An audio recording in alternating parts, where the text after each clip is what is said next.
little bit more about the sawmill. What kind of maintenance I have to do before milling the logs. Here I have the next log, it's new day. I usually do this in the morning before I start milling. So the things that affect the quality of the boards is the cleanliness of the tracks. So the sawmill runs smoothly on the tracks. Some tree sap and snow and sawdust can freeze on it. It's a little bit worse in the winter. In summertime it didn't happen that much, but now it happens a little bit more. Everything freezes.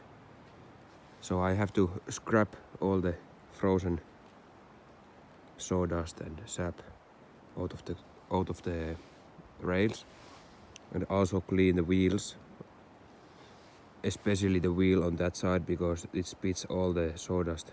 The blade goes that way and it spits all the sawdust. Here there's like a cover to avoid the sawdust getting into the wheels, but a little bit goes there anyways. So the wheels have to be clean and the rail have to be clean for it to roll smoothly and cut smoothly. And I also have to clean some other parts in the sawmill, like that these rollers here. Let me show you. These rollers here affect how much the blade wobbles. There's also a roller here behind. They need to be clean. I can use like acetone or just scrap the sawdust off. And also this belt that runs the blade.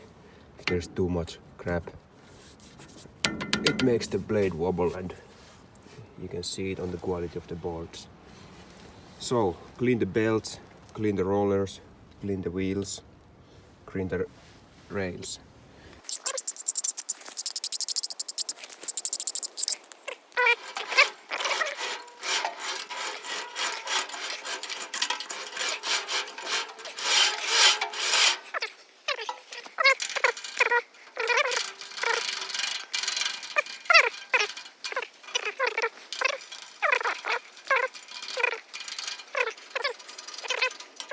You see there's some crap in this front wheel.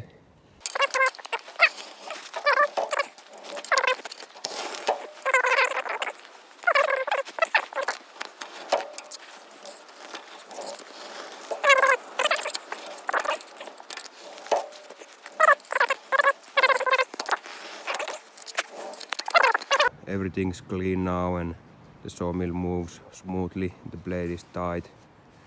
Next thing I need to do is tie this log so it doesn't move while cutting. So these black things needs to be raised and the maximum height at the beginning for the couple first cuts. And you need to remember to put them lower as you start cutting deeper. Otherwise, if you cut the metal, the blade is ruined immediately. Anyway, so I need to push this log against the black things and use these here to tie it on its place. And the upper part of the log has to be raised a little bit so the center is straight relative to the sawmill.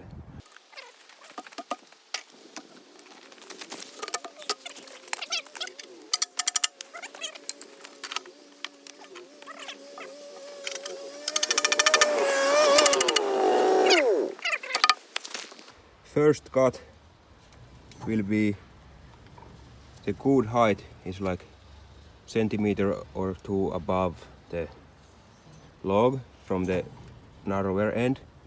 So it will cut all the branches, some of the bark and the fat bottom of the tree away.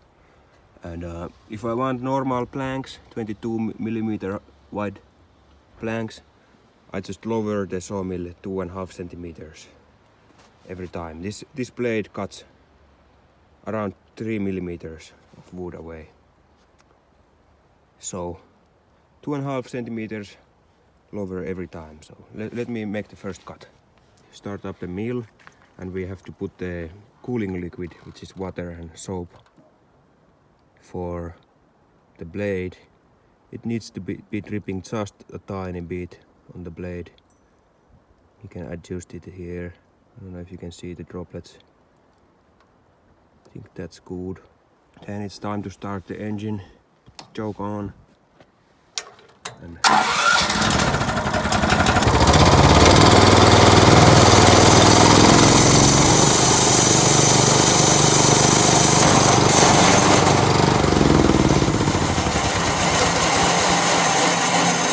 I wasn't expecting that.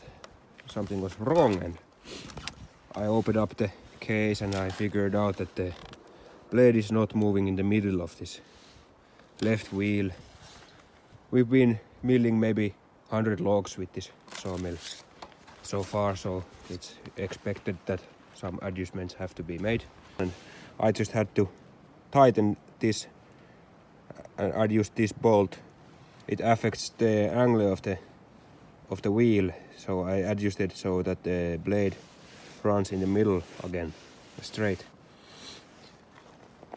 This nut had came loose and the adjustment had moved quite a bit, so that was the problem.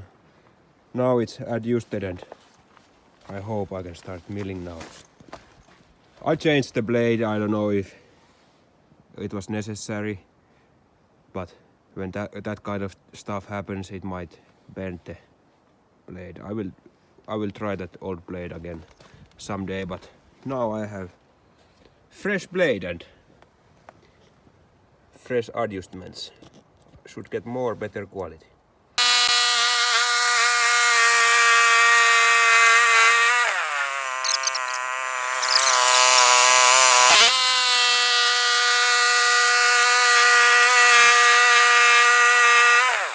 Some people would say this is trash, but there is no such a thing as trash.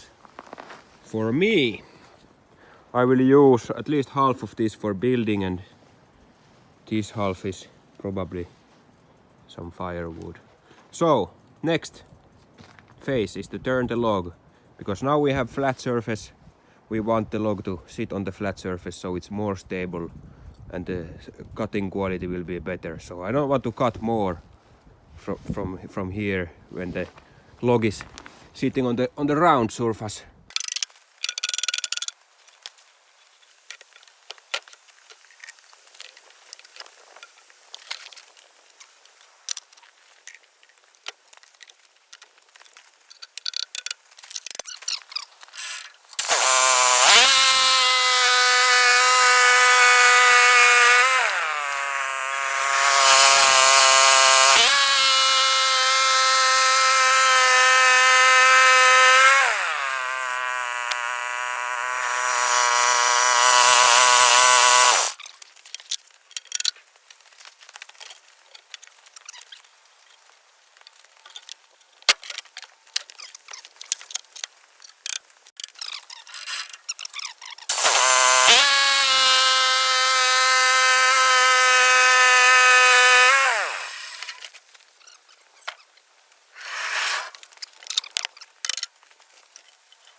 Use this one instead.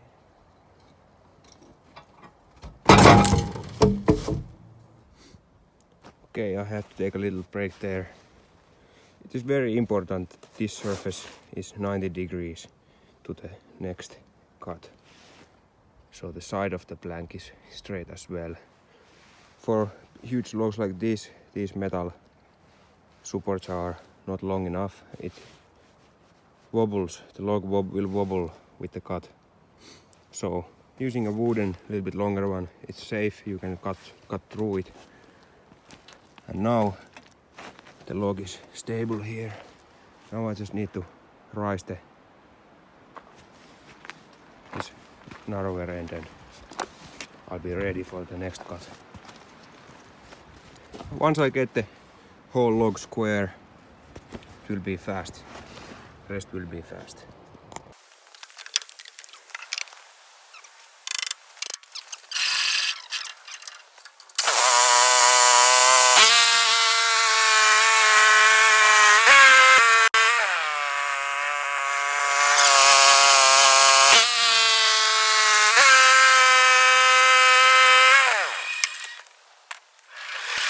So now it's time for the last turn. It looks pretty square.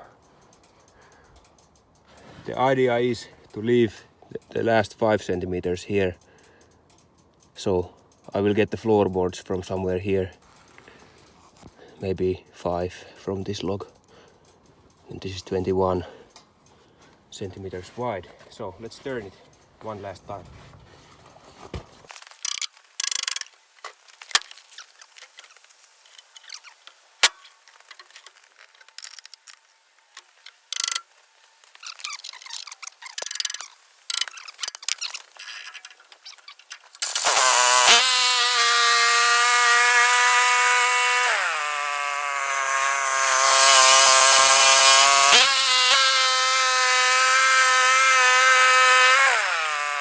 So here I have somewhat square log, almost ready to get the precious boards.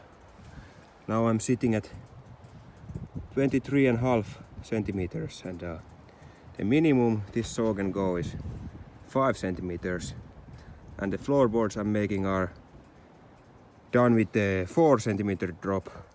So the optimum height I need now before starting the floorboards is 5 centimeters for the last, and then every 4 centimeters, 9, 13, 17, 21. And now I have one cut left with 2.5 centimeter drop, which will give me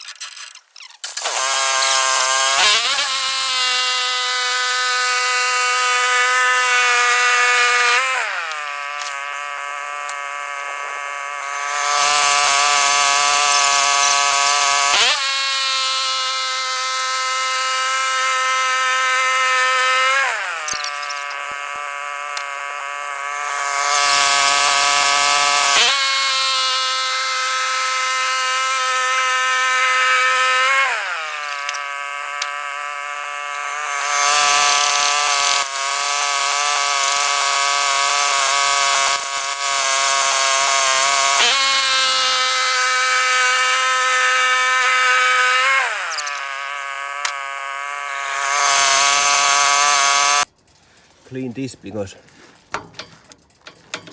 this will not let me go all the way down.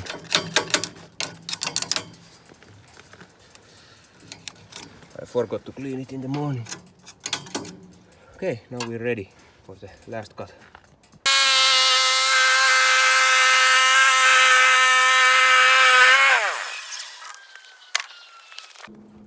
So that's how you mill a log with the bandsaw mill. Today there was a little bit trouble. This leftover piece is 5 centimeters times 21 centimeters. I think I will make it into 20. I might need some 20 wide boards. It's thicker than the floorboards. Here I have collected the sawdust, protected the other logs from too much garbage, and here I have the precious floorboards. And here I have the amazing floorboards. This one is from the last log, the same tree, but the bottom log, and those 4 are the ones I just milled. I still need to plane them, but these are amazing self-made floorboards. These are 25. There's 6 of them, rest in the lower layer. And then there's the idea here is that these crosswoods let the air circulate and the weight of the stack will be on these, which will hold these lower layers, and hopefully they will not twist and warp as they dry. The plank stack with the smaller stuff. There's lots of bark in these pieces. I will use pieces like these beautiful ones in the roof, hanging on the ceiling to make it look beautiful. the bark should come off in the spring when the temperature gets to positive again. I think so. I will remove all this bark. I have to go through this pile in the spring because the bark will lots of bugs and stuff love it. They love to eat the tissue between the bark and the wood, which is edible for many bugs. It's very important to take it off. What do you think? Will those 2x8s hold the weight of the stack of the floorboards? I'm a little bit worried if it's too heavy. Should I put more in there or not? They are currently supported by 1, 2, 3, 4, 5, 6, 7 2x8s. I think I shouldn't put any more. These are the remaining logs from the 3 trees that I have felled. All those boards you saw are from 3 complete trees only. 3 big spruces like those. There's still like 20 to 30 left in the forest. This is the 3rd log. So the one I saw earlier was the 2nd one, and the one in the earlier video was the bottom log. And these are the tops that I can still make some narrower planks, but they are not big enough for big boards. So there you go. That's how I make the floorboards for almost no money at all.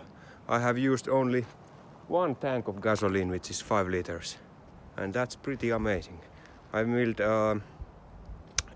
7 logs now, I think. No, 8 logs, and got all those wood I showed you for little over 5 liters of gasoline. Of course the snowmobile uses a little bit, or actually a lot.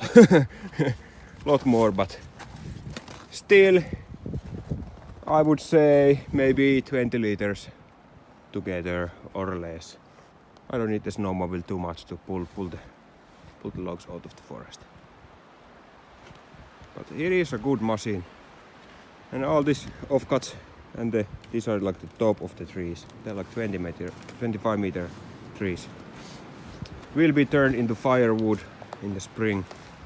I'll be storing these offcuts here and process them in the firewood later when they fit in the storage. But yeah, pretty nice.